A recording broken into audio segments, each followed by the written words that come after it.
communities. Minneapolis Air dives into topics like public safety, public health, elections, and so much more. Tune in to Minneapolis Air on Native Roots Radio from 5 to 6 p.m. on the second Wednesday of every month, right here on AM 950. This November, we have a clear choice for who's truly fighting for our Indigenous communities in Minnesota. Democrats created the Missing and Murdered Indigenous Women's Task Force, made college tuition free for Native scholars, and legally affirmed our Native sovereignty.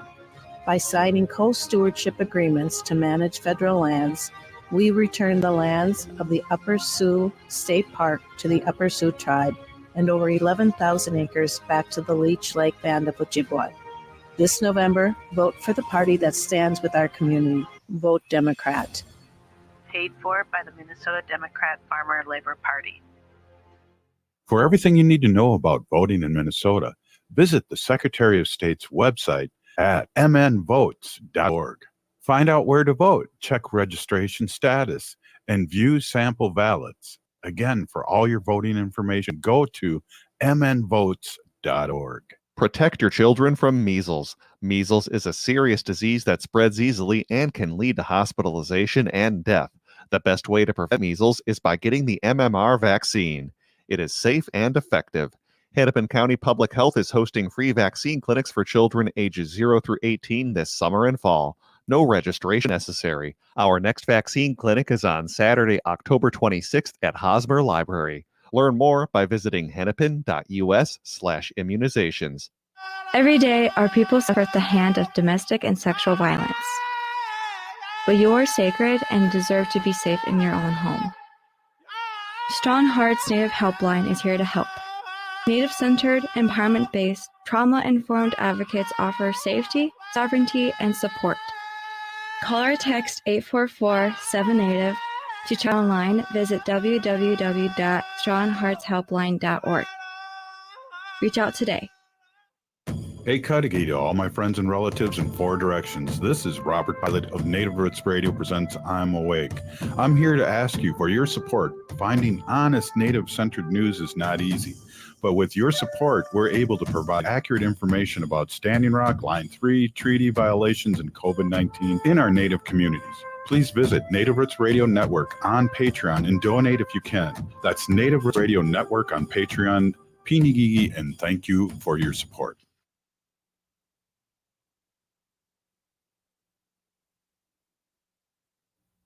To be indigenous. Get up, stand up. They are going to become more brutal. Because all the hippies were trying to be Indians anyway. They're going to become more repressive because it's a matter of dollars and their illusionary concepts of power. Hey, Victor. We must live in balance with the earth. And also with recent happenings at Wounded Knee. I am awake. Welcome to Native Roots Radio presents I'm Awake, and I'm your host, Wakanja Hade. Hey, Cudahy to all my friends and relatives in 4 directions. You are listening to Native Roots Radio presents I'm Awake, and I'm your host, Robert Pilot. Hey, we discuss local, national, Native news and events, and as you know, Carr-Shunk, Native issues are human issues, and human issues are Native issues. Yes, you are right, Dega. This portion of the show is supported by NACDI with Make Voting a Tradition in Minneapolis. Hey, we're honored to be able to welcome Minnesota First Lady, Mrs. Gwen Walz, to Native Roots Radio. Gwen, thank you, Pinigigi, for joining us. Well, thank you so much for having me. It's so great to be with you, and good morning, everybody. Hey, last time we saw you in person was at your holiday cookie party in St. Paul for the press and media. Again, a big thank you and a piggy for the invitation. And now we've been seeing you all over traveling the campaign trail. We're so excited and proud of you and Tim and here from Minnesota. What has the campaign trail experience been like for you? Well, Robert, thank you for coming to that party. And that was fun to spend time with you and eat cookies always. And one thing about the campaign trail is I've been bringing some of those cookies along with me. We bake them at East Cliff and then take them with us and leave them at field offices across the country, which has been really fun to bring a little bit of our home or our tradition with cookies to people who are working hard for the campaign. So it has been amazing to travel from state to state. Honestly, I'm spending a lot of time in Wisconsin, some time in Minnesota, but Wisconsin, Michigan, Pennsylvania, Nevada, Arizona, North Carolina, Georgia, New Hampshire. I've been everywhere, man. I've been everywhere. So it's been really fun because we are living our values. And some of your Minnesota listeners probably know Tim and I quite well and know that we just find a lot of joy in being able to advocate and campaign for what we really believe in, because so very, very much is at stake, right? And the distinction is really clear in this election. And I think the thing I talk about the most is that Tim and Kamala will be a president and a vice president for everyone and all of us. And that is a stark contrast to the other side. And, you know, we could go on with a lot of examples, but I would just say that JD Vance and Trump do not really have everyone in mind when they are thinking about this country as a whole. And so to advocate for that, and I know specific issues that you'll ask me about, but the reproductive rights, our own freedoms, having a seat at the table, and being trusted to make our own decisions. Those are all really important things that Tim and I have fought for and cared about. And now we get a chance to do that in lots of states and meet lots of people. So it's been intense, but it's been good. Absolutely. I'm a former teacher also. And what's exciting, I got to just let you know too, we're based out of the Twin Cities, but we're on 30 channels in Wisconsin too. And we just know how our relatives are so important to get out the vote.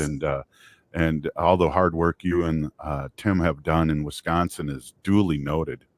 Well, thank you. You know, your vote is your voice. And I think sometimes we think we're just going to vote on election day, but we might not. We might have something come up like road construction, right? Or a sick child. And what I would say is get out and vote early. It's too important to miss. And so in Wisconsin, you can vote right now, right? You don't even have to be registered. You can bring a form of ID. And I think that goes through November 1st. Yeah. And so you can register and vote at the same time. It hardly takes long, but make your voice heard. And in Minnesota, of course, we're in early voting too. Tim and I voted yesterday. Because it was a time when we could both be in Minnesota, and we wanted to do that together. And Gus, who just turned 18 in the middle of October, was able to vote with us and for his first time. And so that was a big deal. And Gus and I both told Tim that we voted for him. So, you know, if you get votes in your own household, you're doing all right. Exactly. And we know when the young ones become first-time voters like Gus, they'll be voters the rest of their lives. That's right. That's right. Don't give up your power. Do not give up your power. Keep that. Your vote is your voice. Hey, I wanted to ask you, you've spoken honestly about your journey with IVF and starting a family. And we're here at Native Roots Women think that women should have complete choice about what she does with her body. Can you speak a little bit about why protecting reproductive rights is so important in this country? I would love to. You know, Tim and I had not spoken publicly about our journey, and actually the method we used was IUI, which is in the IVF family, but I just want to be really clear on that. There are all kinds of fertility journeys, and maybe no two are alike. We had not spoken publicly about that because it had been a really challenging thing for us. And it was at the time, like, it made it more painful to share it. We had a neighbor who helped us, but even our family and close friends didn't really know the journey that we'd taken to have our children. And when the Alabama Supreme Court decision came down, Tim and I knew that we had to speak publicly, because we believed everybody needed to have their own right and their own choice to create or have a family if they chose in the way that they chose. And I say out on the trail, nobody should be telling us if, when, or how to start a family. And it is very clear that Trump and Vance have an agenda here. So even if we feel safe in Minnesota or in Wisconsin partially around this issue, if there's a national abortion ban, and Trump and Vance have talked about that and discussed that and said, that's part of their agenda. Well, that's not going to protect women in Minnesota and Wisconsin. And the biggest difference, if I could just state it clearly, is that Kamala Harris and Tim Walz trust women, and they trust them to make their own choices about their own bodies. And then I think all your other choices follow from that. J.D. Vance and Donald Trump do not. And even in Project 2025, it is clear that they could make dramatic changes to reproductive freedom, specifically around medication abortion, without congressional approval. And they could do that through the FDA commissioner who they would appoint. So there's a lot on the line in reproductive freedom. And that's why Tim and I decided to speak about it. And, we've had to even have conversations with our own children because we're not at the point, where we had spoken about that process with them.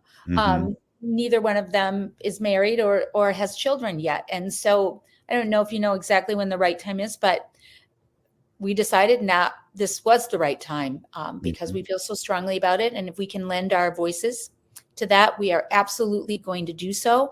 And if there's no other reason to vote, having your own choice and your own rights to make your own decisions, beginning with your body, is a reason to vote. Yes, absolutely. And it was great seeing you and the governor and Gus going and voting early. I know Wendy and I have voted early. Our producer Haley has voted early. Have a plan. We talk about that all the time. Yeah. We have to have strategies. Lives are busy and things get in the way. If you wait till election day and you don't have a backup plan in case your child is sick or, the road construction is happening and you're going to be delayed, and then you have a lot of other things on your list, you may not get the chance to vote. So doing that early is great. And if you can, but if you have election day, make sure you have a backup plan to your backup plan, because we need you to vote. That's part of your own power. Oh, thank you so much, Peony Gigi, for joining us for this quick chat today on Native Roots Radio. We hope the next time we speak, we're calling you Mrs. Gwen Walz, the Second Lady of the United States of America. Big Peony Gigi. Thank you, Robert. Go home and hug those grandbabies, would you? Tell Right Wendy on. hi. Thank you. I will. Thank you, Peony Gigi. Hey, we'll be right back. This is Native Roots Radio. Thanks, Haley.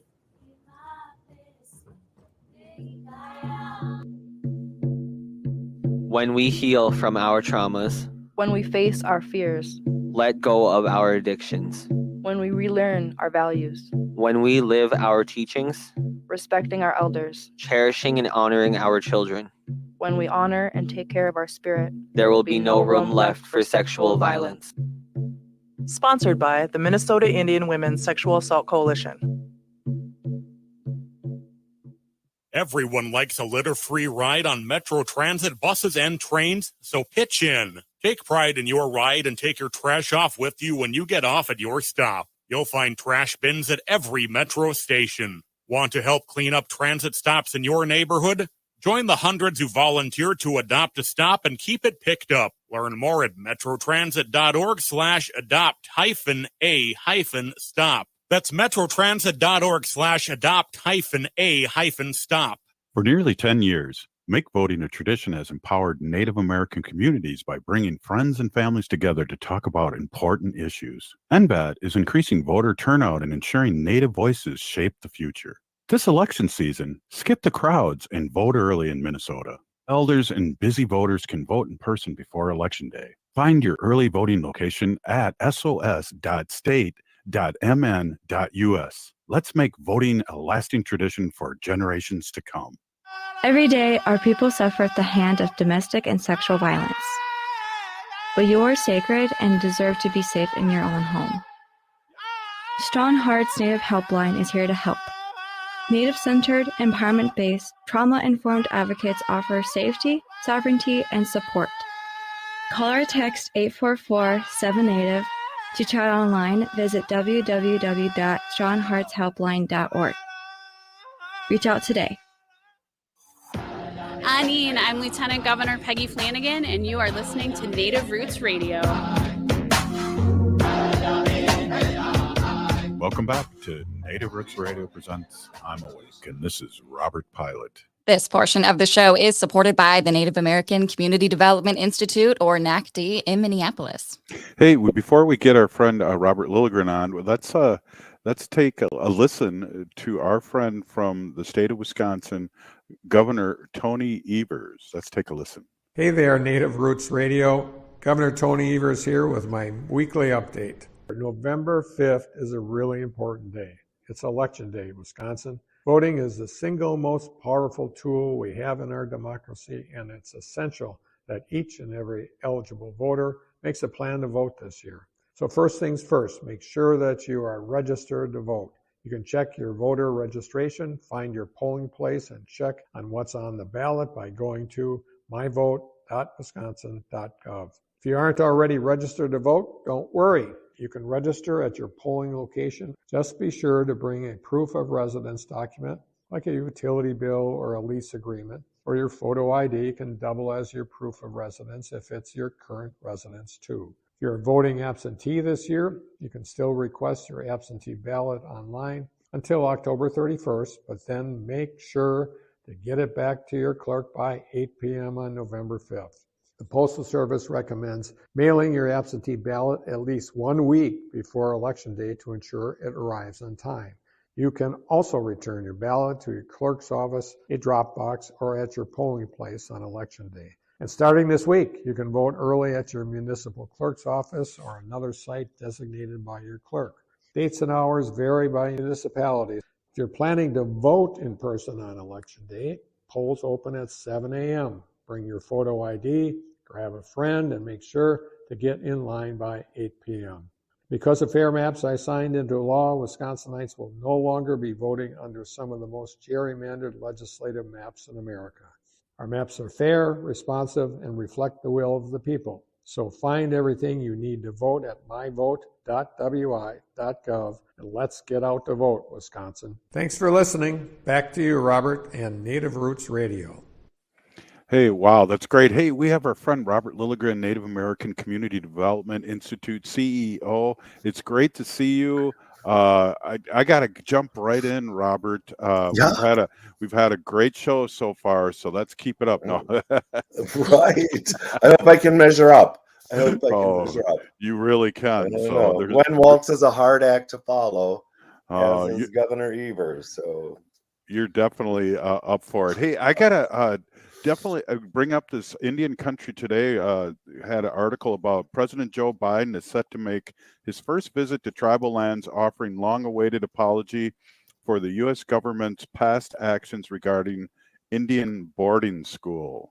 Did you hear about that? Oh, yeah.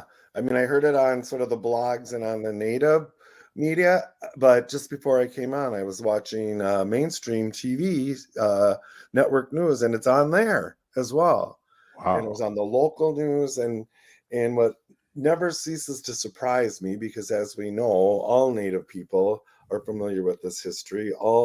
Pretty much all Native people have survivor stories within their families, but the outside world doesn't know that much about this issue. And so to see it in mainstream media and to have a sitting president of the United States make that apology, it's not going to bring anybody back, but it's a good place to start to change the narrative. Yeah, absolutely. And wow, how many days do we have left? I know we're only going to have one segment with you today, and let's talk what you want to talk about, Robert. Well, yeah, so we have what is it now? 12 days, something like that. Haley, looks like the right I'm answer. questioning as well. Okay. Well, I'm not showing my full t-shirt because you'd probably have to blur it out, but I'm wearing my Get Out the Vote. Wait, where do I cover it here? There we go. Don't be a what? Yeah. So they're the hot item in Indian country, man. Stop by the office. Maybe we could have one for you. But what I want to just listening to Governor Evers and of course our First Lady Gwen Walz here in Minnesota, like you said, hopefully to be the second lady of the United States. But I came across the story right before we came on about Wisconsin and some of the special interests that are getting involved and the ways they're getting involved. And there's a new Republican PAC, Political Action Committee, that is spending big backing Jill Stein. And they've spent about $1 million. Some of it's anti-Harris, but about half of it's pro-Jill Stein mailers. And I just think your listeners should be aware of that and who's spending that money and what that means when a Republican PAC is spending for a third-party candidate. And I want to be clear. I don't at all question Jill Stein's right to run for president, but I do want voters to understand that a vote for Jill Stein is a vote for Trump. And in a state, a battleground state like Wisconsin, that could do some damage. Yeah, well, she's a grifter as far as I'm concerned. Allegedly. Whoa. Nice. Yeah. I got to be careful here. But I believe that, we don't talk about this a lot, Robert, but I believe Harris is going to get a lot of votes from Haley. Not our Haley, but the person that ran against Trump. Right. Well, I think, people were dissatisfied with him. I love the ads we're seeing, and I know we're not a battleground state, so we're not seeing the ads that people are seeing in other parts of the country, but these former Trump voters, right, that are voting for Harris, that just say, I can't do it anymore. I can't vote for him anymore. I think those are very powerful messages. And so it's good to see that. And I'm just feeling good. Beyonce is going to be at Harris's next rally. That's amazing. Those Beyonce, Taylor Swift, these are people that can mobilize people, Yeah. And inject a little bit of what? Not just class, but some joy into this presidential campaign. Yeah. I mean, it's reported the orange one, people get there and he's ranting and raving about nonsense and people leave. And that isn't what happens at the rallies that I've been to. Right. So this is exciting. It's good momentum building. I mean, when we're this close to the election, when I was campaigning back in my day, I would call this the see it, do it days. You've got your plan, you're working to your plan, you're on your message, you're reaching out to your base, and you're motivating them to the polls. You don't have a lot of time for distractions, right? It's keep your eye on that prize and put your head down and move forward. And I really feel that the Harris Walz campaign is in that mode. Yeah, definitely. What plans do you have, or do you have plans for November 5th? Well, it's funny you should say that, because when I was listening to Gwen Walz talk just now, and my husband and I love to vote on election day. That's just kind of a thing. We go together. We're one of those kind of couples. We're usually amongst the very first people at our polls. But we're discussing, seriously, we're voting early for two reasons. One, it frees up the rest of our day to do more get out the vote work, which we'll be doing, of course, to make voting a tradition, and others. And the other is, and this for me was kind of the decisive argument, and is that we don't know what's going to happen on election day, right? I mean, it could all hit the fan, and who knows? And so rather than risk some kind of disruption in our ability to vote, we're going to go vote early this year. Yeah, we're the same. We already voted early, Wendy and I know Haley has too, and to help other people get out the vote. But there's also that gray cloud that we know we're going to deal with after the election. He's already said since 2015 that elections are rigged, even the one he won. Right. So it's going to be, fasten your seatbelts, and it's going to be something after the election. But my vision, my hope is that the Harris Walz win will be so decisive that that you just can't question it, right? You can, Exactly. And they will. They're already laying the groundwork for lawsuits in a number of states, including Wisconsin.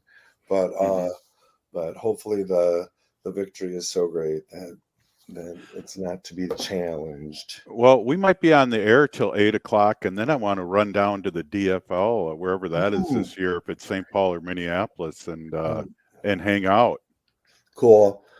And then one other kind of cool thing that's happening in the Twins in Minnesota this year, due to legislative changes this last session, are these pop-up voting places. Yeah. Which go to kind of lower voter turnout communities and have pop-up voting places. And there's going to be one right in the middle of Indian country here at Little Earth of United Tribes.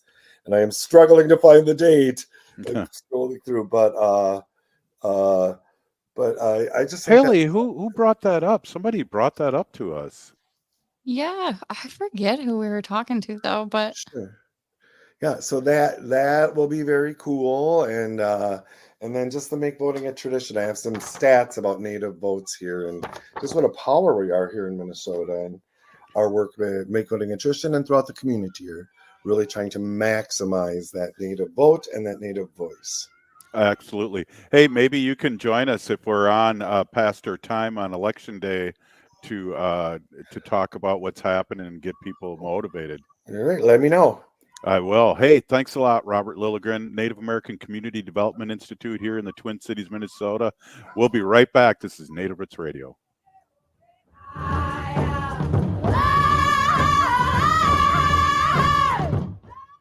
Indigenous communities face severe threats from pollution impacting both the air we breathe and the water we cherish. Pipelines, mines, and waste incinerators near our homes lead to higher rates of asthma, diabetes, and heart disease. In the Twin Cities, Native and Black communities experience over twice the rate of asthma.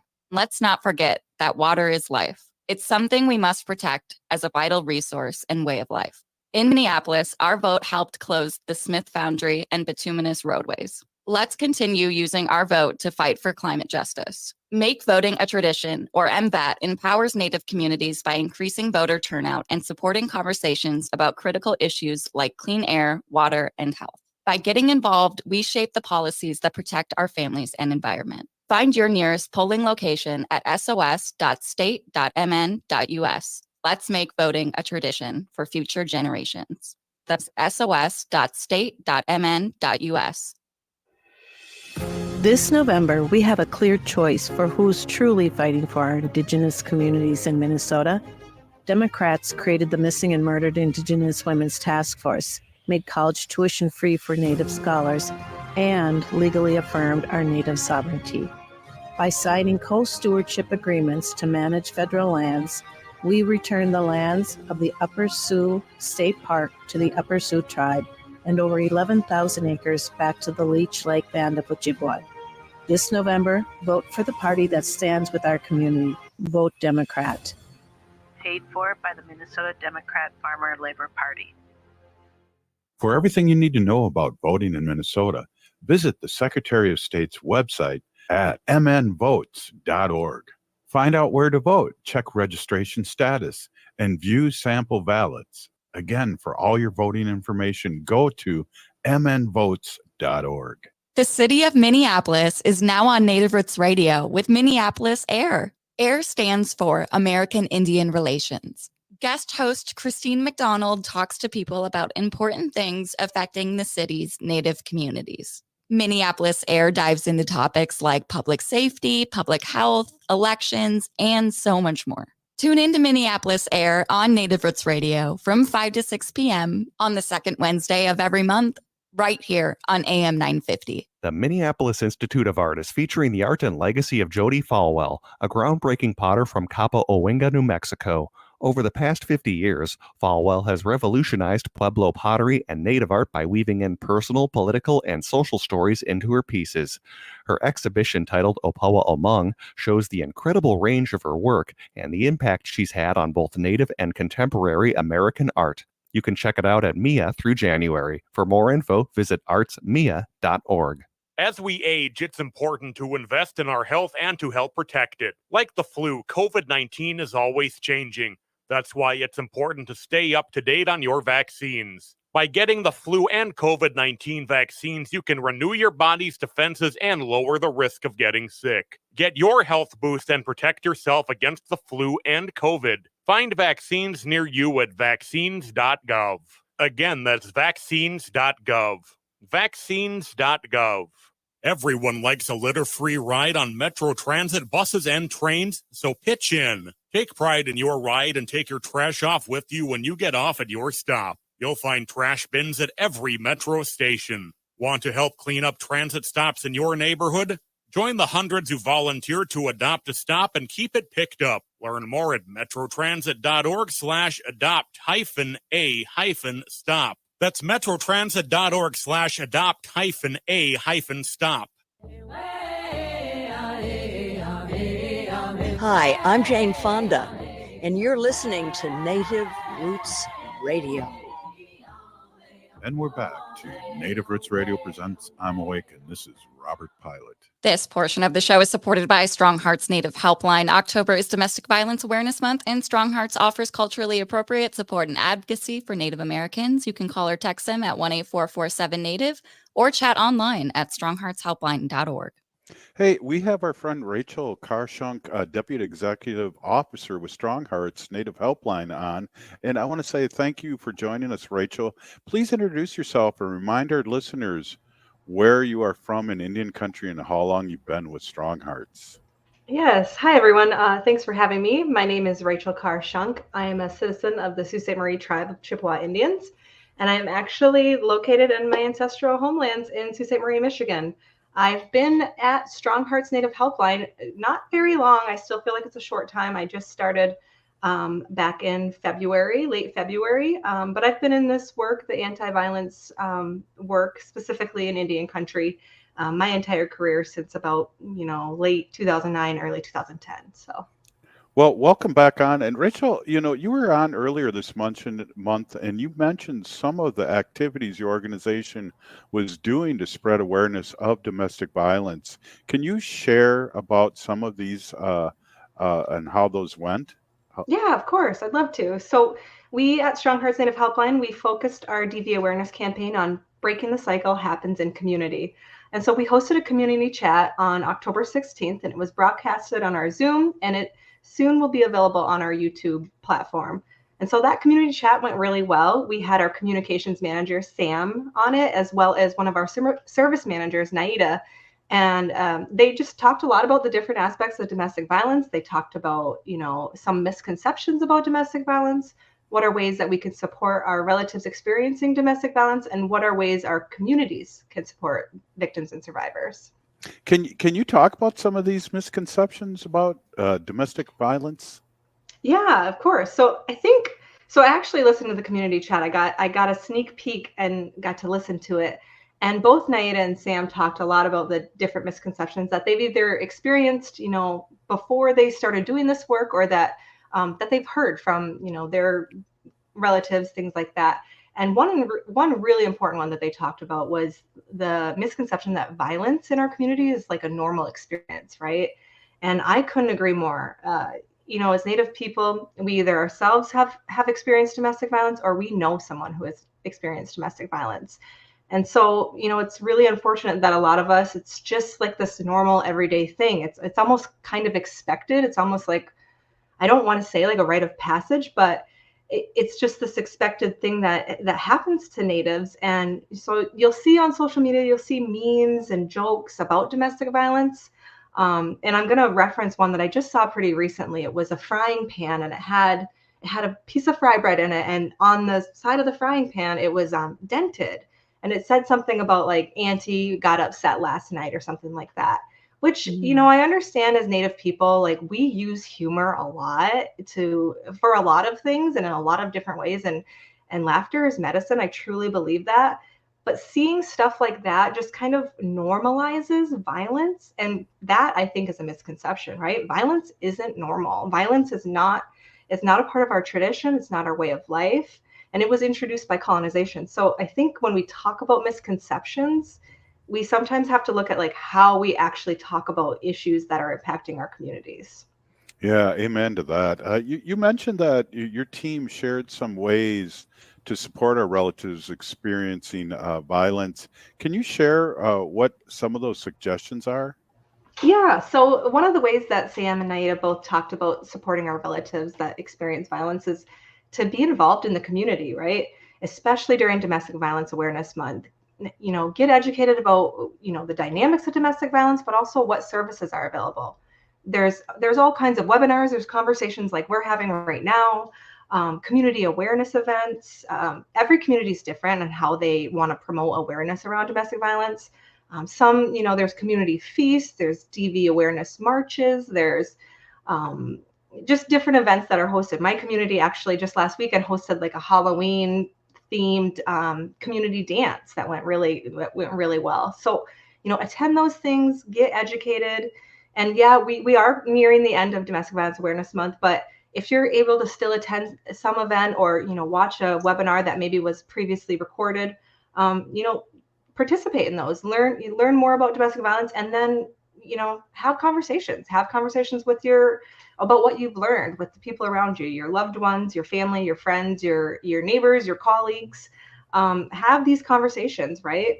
And share what you've learned. Have, I think with, and Naida really mentioned this, she really hit the ball out of the park in this one when she talked about, we as a community, we as a people have a hard time communicating about some of these really dark, scary, heavy topics, right? And that's no fault of our own. That's from historical trauma. And so we have to be able to start talking about these things in a way that, educates all of us, but also supports us. And that's really the part of like breaking that intergenerational cycle of violence. Yeah, wow, absolutely. Great words here. Hey, what roles do you see local, national, and communities leaders play in domestic violence awareness and in supporting our relatives who experience violence? Yeah, it's big. I think it's a really big, to be a community leader, to be a tribal leader, to be a national leader, being aware of domestic violence is critical. And it's really critical for organizations like StrongHearts and other organizations that work in this movement, to educate our leaders, to educate stakeholders, to educate our decision makers on our reality of that we face every day as Native people who experience violence. So when we think about like leaders, they're not often familiar with Native people, right? It's kind of by design that the vast majority of people don't really know a whole lot about Natives or Native communities, Native issues. So they're not going to know and understand that we have some of the highest rates of violence compared to any other group. They're not going to understand that we have limited or often non-existent resources, right? There's a critical resource disparity in our communities. They're not going to understand jurisdictional issues and other mistreatment that our relatives have faced by different systems, education system, health system, all of it, right? So it really is on us at StrongHearts and other, like I said, other orgs that, to really educate and do that advocacy work to inform our leaders, inform our decision makers, help understand the issues and create alongside us and with us, create and improve and design programming that really supports what our needs are. Explain some of the different forms of examples of domestic violence. Oh, sure. Domestic violence is there's so many aspects of it. There's so many tactics that are used. Another misconception is, of course, and I think I talked about this the last time, is that people think, it's a physical thing, right? It's only, if there's physical violence involved, then you're a victim of domestic violence. And that's just not the case. There's emotional tactics that are used, name calling, gaslighting. There's isolation, right? Isolating a survivor from resources, but also from that support systems, right? Their family members, their friends, people that they can rely on for, support and resources. Financial abuse, that is such a significant tactic, right? It's really, we are in a state of, we need funds to exist, right? We need money to exist. We have to pay rent or mortgages and buy groceries. And when an abuser uses financial abuse, that really restricts that survivor from, seeking safety and seeking assistance and getting away from that abusive relationship. So those are just some of the tactics, but I mean, there's the power and control wheel is a really useful tool that talks about other tactics that abusers use to kind of maintain that power and control over a victim. I think too, and I could be wrong, help me out, Rachel, that if your friends are saying that this is not right, this not smell right, that you should maybe give a call to StrongHearts and check it out. It's anonymous. Absolutely. That's one of I think the greatest things about StrongHearts Native Helpline is that we are anonymous, and we really provide a lot of peer support. And because abusers can be really good at that isolating tactic, so survivors might feel like they can't reach out to their friends or they can't reach out to their families. They're embarrassed or they kind of, cut ties with them because that's what their abuser wanted. So they can reach out to StrongHearts, because we are anonymous, we are confidential, and we can be that listening ear, that validating ear for them. That sometimes, survivors often feel like, well, no one's either going to believe me or I cut ties with them because my abuser said that I needed to, they weren't good for me. So there's a lot of that shame that exists, I think, with survivors that it probably makes it easier to call StrongHearts because, like I said, we are anonymous and, we are non-judgmental and ready to answer the call or text or chat. Yeah, it's amazing. Hey, are there any other ways to support our relatives who are experiencing violence? I know you've talked about community and broader level, but what are some of the ways that someone can get help on an individual level? Yeah, so I think one of the most critical pieces that both Sam and Naida shared was really believing our relatives when they come forward, when they disclose that they've experienced abuse. Right? We have there's just a lot of issues around lateral violence and things like that. But really start by believing, and there's a lot of when someone doesn't feel like they're being heard or being believed, they carry that hurt and that pain and that shame and anger. And they don't want to talk and they don't want to share about it. So, reach out to our advocates. We are here to listen. We are here to provide that peer support. We're here to provide, what it is that contacts need, whether that's just a listening ear, if it's safety planning, if it's resources and referrals. But yeah, it's, I think that's one of when I'm talking to someone who is like, I have a sister or I have a brother, or I have a relative who is experiencing, believe them. That is such a validation that survivors don't get, right? And that power and control dynamic that they're used to, they're not believed by their partner. So to have a relative or a friend believe them when they're saying, I'm being hurt, that's really important. We're here with Rachel Carr-Shunk, StrongHearts Native Helpline. We got like a minute to this break. Can we give, or 30 seconds, can we give the website and the number out real quick before we get to break? Okay, Yeah. do you want me to? Oh, okay, I got it this time. StrongHearts is 1-844-7-NATIVE. That's 1-844-762-8483. And the website is strongheartshelpline.org. Hey, we'll be right back. This is Native Roots Radio.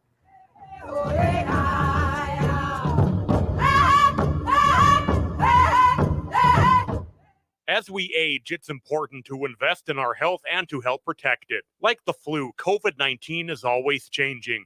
That's why it's important to stay up to date on your vaccines. By getting the flu and COVID-19 vaccines, you can renew your body's defenses and lower the risk of getting sick. Get your health boost and protect yourself against the flu and COVID.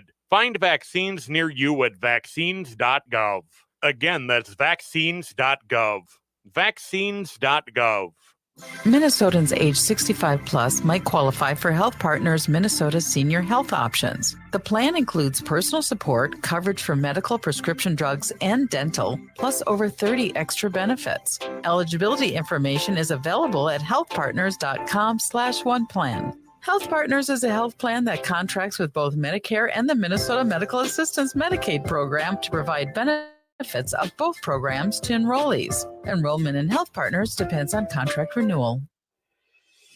This November, we have a clear choice for who's truly fighting for our Indigenous communities in Minnesota.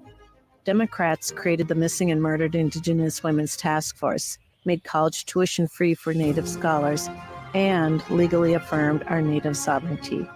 By signing co-stewardship agreements to manage federal lands, we return the lands of the Upper Sioux State Park to the Upper Sioux tribe and over 11,000 acres back to the Leech Lake Band of Ojibwa. This November, vote for the party that stands with our community. Vote Democrat. Paid for by the Minnesota Democrat Farmer Labor Party. For everything you need to know about voting in Minnesota, visit the Secretary of State's website at mnvotes.org. Find out where to vote, check registration status, and view sample ballots. Again, for all your voting information, go to mnvotes.org.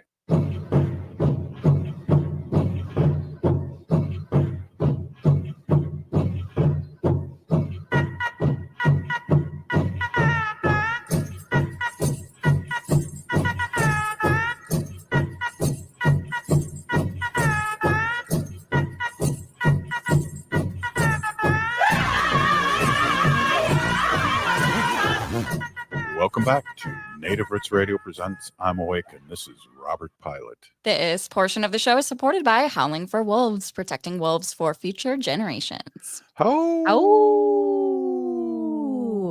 Hey, we have our friend Rachel Carr-Shunk, Deputy Executive Officer with StrongHearts Native Helpline, and October is Domestic Violence Awareness Month, and we are really talking about a lot of real things here. Don't be afraid to call if you think, or even, if people are telling you that things don't look good, give StrongHearts Native Helpline a call. Welcome back, Rachel.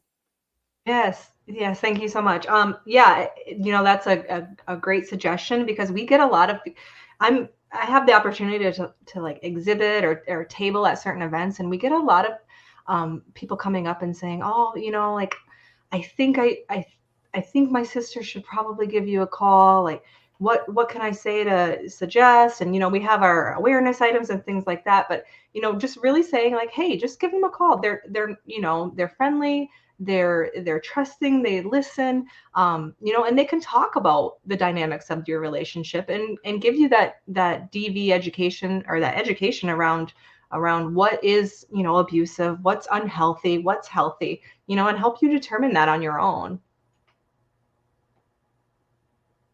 Oops. I had trouble unmuting there.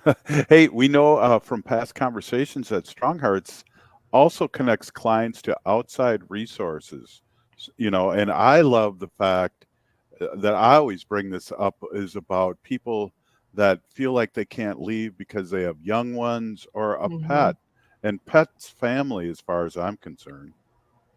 Yeah. Oh no, I totally agree. I have 2 dogs at home, and they are part of my family. But yeah, we have native provider database that we routinely update, that gives us a picture of all the services that are across Indian country, or in urban areas, of course, too. I did talk about our resource disparity that we have, and we do that. That's a simple fact, is that we do have less resources in comparison to some non-native resources. But we do have our native provider database. We also have a database that we use with in conjunction with the National Domestic Violence Helpline. And so we're able to connect our callers with resources based off, what they're willing to share. If they're willing to share that, they don't want to give us we don't ask for their name or anything like that. We do ask some demographic questions if they're willing to share, but they do not have to. But if they're looking for a certain resource and they're in Los Angeles, California, and they tell us they're in Los Angeles, we can type in our systems and find all of the native resources in Los Angeles and all of the non-native resources. And we also have the ability, when it's available, when other services are 24/7, we're available to do like what's called a warm handoff. And that's where we can do a direct connect and help, the caller, the contact, make that call. It's brave. It's courageous to be able to reach out and pick up the phone. And so we recognize that. And we don't force it by any means. We just offer these as options for folks. And sometimes we get contacts that will call a couple times, right, before they're ready to actually reach out to a direct service provider who's able to provide some more of that direct advocacy. But our Native provider database is something to be extremely proud of, and we're just so happy that we have it as a resource. It's so unique. There's nowhere else where you can find that information, with a couple clicks of a button, and we can point our relatives in the direction that they're requesting to go. Wow, amazing. I just and there's also the online stuff too, which if you feel comfortable about that, explain that a little bit too. I'm sorry, I just need a little bit more context. Online.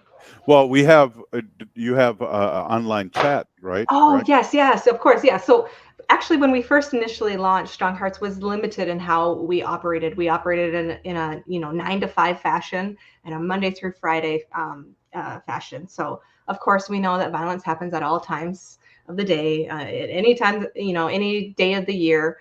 So we were able to, through COVID, thankfully, a silver lining through that, launch 24/7, but also extend into text services and chat advocacy. And that's a really big piece too, right? I know I'm kind of like that. I'm like, I'd rather chat or text. It's just how I feel comfortable communicating.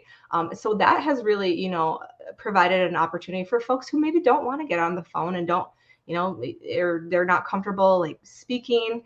It's just another opportunity for someone to reach out and seek support in that way.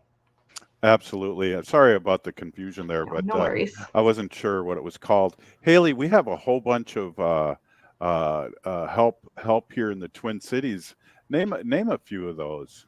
Yeah, I would love to. So we just had on, I think on Tuesday, a couple girls from the Minnesota Indian Women's Resource Center here in Minneapolis, and they were part of the NUJIMO program, which means in Ojibwe, she heals or they heal. So there's the Minnesota Indian Women's Resource Center. They have advocates for sexual and domestic violence with that NUJIMO program. And we also have another resource more for sexual assault, but the Minnesota Indian Women's Sexual Assault Coalition, who's been a longtime sponsor on Native Roots Radio. So yeah, I think those are some great resources here in the Twin Cities, specific to our community here in Minnesota. And that's wonderful. And I love to see I think every community deserves resources that are specific to our people and our needs. And so, I've heard a lot of great work come out of Minnesota, specifically MUSAC, the Minnesota Indian Women's Sexual Assault Coalition. I come from a tribal coalition. So they used to have a lot of communication with them. They do phenomenal work. And yeah, I think the more programs that are designed by us and for us, the better that we can do to really end the violence that end the cycle of violence that is slamming our community. Rachel, can you tell us how to reach StrongHearts again, and please give us your website, phone number, and hours of operation? Of course. So you can call or text at any time, 24/7, 1-844-7-NATIVE. That's 1-844-762-8483. And you can chat online at our website, www.strongheartshelpline.org. And we are on social media as well. So you can follow us on Facebook, Instagram, X. I believe we have a TikTok, although I don't think it's, we don't have any content created yet, but I believe our communications team is going to start getting into the TikTok realm. But you can check out all of our, check out our social media, share our social media. Like I said earlier, having these kind of conversations, talking about domestic violence in a way that is appropriate and reflective and, just really honoring the voices of our relatives who've experienced violence. Rachel, thank you so much for being on. Really, the energy from StrongHearts and the growth has just been phenomenal. And I want to just say a big peeny gigi thank you for being on and offering this to our Native community. It's huge. Of course, Miigwech. I truly appreciate it. I appreciate the opportunity to talk about, what we do at StrongHearts and to talk and promote the awareness around the issues that are facing our communities. Like I said, we need to have these conversations. We need to have this kind of dialogue, with our community members up until the leaders that we talked about earlier, right? It really is an issue that impacts us all.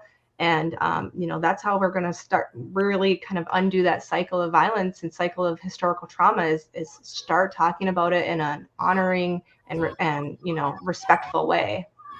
Big Peenagigi. Thank you, Rachel, of Deputy Executive Officer with StrongHearts Native Helpline. Hey, we're still here. We are the 7th generation. And free Leonard Peltier. Now.